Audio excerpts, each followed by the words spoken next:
Okay guys, got a bit of a fun feature for you today. We're going to rank the divisions by the strength of the quarterback. Now as I record this, we're still waiting for any trade news on Jimmy Garoppolo and Baker Mayfield. Now if they go to one of these divisions, one of these teams in a division that have ranked down the bottom, they might get a slight bump, but probably not much. I mean, it is Jimmy G and Baker Mayfield we're talking about, you know. Okay, so first of all, number one, the AFC West. Now, they already had Patrick Mahomes and Justin Herbert, two of the top consensus top 4 or 5 quarterbacks in Dynasty, indeed even in the league. With that, you've got Derek Carr, very underrated. I myself have been guilty of underrating Derek Carr all through his career.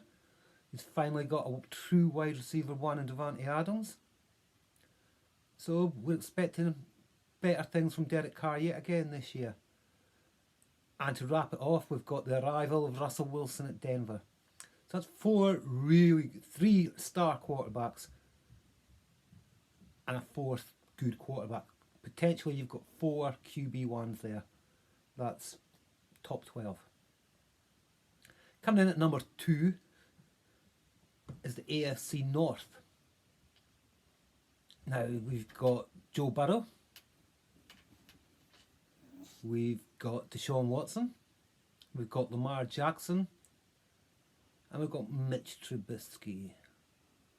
Now, if you give me Malik Willis there, that could arguably contend him for the number 1. But Joe Burrow proved it last season. He's right in there, top 5 dynasty quarterback. Happy days. Lamar Jackson, still in the top 10, still as QB1, undoubtedly. Got to rank him up there. Deshaun Watson, he's been out a year.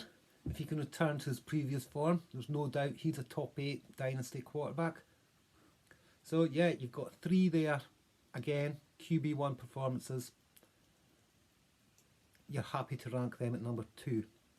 Number 3 might come as a bit of a shock to some of you. And again, I'm staying in the AFC. I'm going to the AFC East. Here we've got Josh Allen, arguably contending for the QB1 now. And we've got 3 young quarterbacks in Tua. I'm not even going to try and pronounce his surname because you'll all laugh at me again. We've got Zach Wilson at the Jets. And we've got... who have I missed out? Mac Jones at the Patriots. Now, these guys are probably not going to enter your QB1 potential. But Tua maybe. Tua has got every chance of producing, especially now with the addition of Tyreek Hill. Wonderful connection with Jalen Waddle. So we're quite happy to project Tua into that top 12. Zach Wilson, Mac Jones, they're not going to give you QB1 numbers very often, but they are going to give you a safe 4. I'm quite happy to slot them in as my QB2 in my roster, in my starting lineup each week. No problems with that. So now we go across to the NFC. Coming in at number 4 in our rankings. Going to go for the NFC North, which might surprise some people. Obviously you've got Aaron Rodgers, arguably one of the best quarterbacks we've got in the league. We've got Kirk Cousins, very underrated, very, very underrated. And to round it off, we've got Justin Fields and Jared Goff. Now, Jared Goff is not the sexiest, but again, towards the end of last season, he possibly helped a few teams win a championship. He's got Amon-Ra St. Brown, he's got TJ Hawkinson, he's got DJ Chark, and they've got plenty of draft picks to improve. So you might get a little bit of upside there at a cheap price. Justin Fields, jury's out. Big year for him. If he can produce with his rushing upside, there's a good chance he could break into those top 12 QB1 equation. But there's a lot of doubts. It's a big year for him. Let's see what he can do.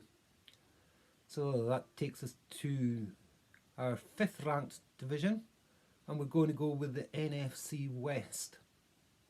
Now we've got Kyler Murray. He's already proved he's a top 5, top 6 dynasty QB. Tremendous rushing upside. Bit of a strange ending to last season, so we'll see how that develops.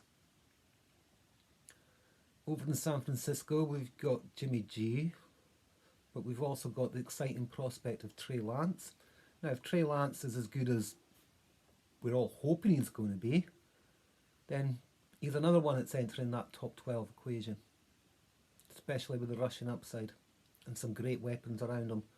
Jimmy G, if he's the starter, he's not going to win you games, probably not going to lose you many games. Got absolutely no rushing upside in a run-heavy offense, but he's still going to produce you a safe 10, 11, 12 points, I would say. Nothing sexy, but it's a plug-in maybe. Then we've got Matthew Stafford. Now Matthew Stafford has done nothing but produce fantasy-wise. Great to see him get a Super Bowl ring. And he's certainly a QB1 in redraft. I don't know if he ages against him in Dynasty, but he's going to give you great numbers every week. Reasonably safe floor and a tremendously high ceiling every week. Not got the rushing upside, but he's got Cooper Kupp. And we all see what they did last season. And he's got some other good weapons as well. Last of all, and this is why they're so low at number 5, we've got Seattle, and we've got God knows who at quarterback there. They're obviously not interested in Baker Mayfield. So it's looking like Geno Smith, Drew Lock, or potentially a rookie. We don't know at this stage. So they're ranked down at number 5. Now, number 6 again, we're staying in the NFC. And I'm going with the NFC East. We've got Dak Prescott. Now, for some reason, Dak seems to be sliding down. I don't care. I will buy him off you for 2 firsts. I will sell him for 2 firsts. I think that's his value, depending on what stage my roster rebuild is in. So if you want to send me an offer, 2 firsts, Dak Prescott, buy or sell, I'll depending on my roster, I'll instantly accept. Also in the division, we've got the disaster that is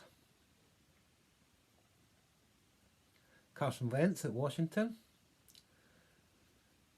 Now, he's tumbled down, obviously, his value. It's almost like a last chance saloon for him. But he's got a very weak division and quite an easy schedule. So, if he can produce close to his form in the early stages of his Philadelphia career, he might be a bit of a surprise sleeper pick for you this year. We've also got Daniel Jones at New York. Now, what the hell they drafted him so early for when they did is beyond me.